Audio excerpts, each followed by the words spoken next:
দেখুন আলোকশ্রী প্রকল্প। আলোকশ্রী প্রকল্প পশ্চিমবঙ্গ রাজ্য সরকারের একটি গুরুত্বপূর্ণ সামাজিক কল্যাণ প্রকল্প, যা মূলত রাজ্যের সংরক্ষিত শ্রেণীর ছাত্রছাত্রীদের জন্য চালু করা হয়েছে। এই প্রকল্পের আওতায় উচ্চ মাধ্যমিক, স্নাতক ও স্নাতকোত্তর স্তরের ছাত্রছাত্রীদের আর্থিক সাহায্য প্রদান করা হয়। এই প্রকল্পটি 2019-20 অর্থবছর থেকে শুরু করা হয়।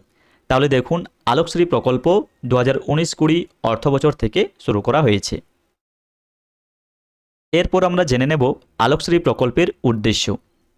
আলোকশ্রী প্রকল্প চালু করার মূল উদ্দেশ্য হলো সমাজের পিছিয়ে পড়া অংশের, বিশেষ করে তপশিলি জাতি ও উপজাতি অর্থাৎ এসসি ও এসটি শ্রেণীর ছাত্রছাত্রীদের শিক্ষা অর্জনে উৎসাহ প্রদান।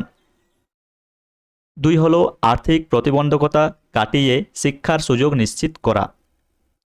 3 হলো আর্থিকভাবে দুর্বল পরিবার থেকে আগত মেধাবী ছাত্রছাত্রীদের পড়াশোনার সহায়তা।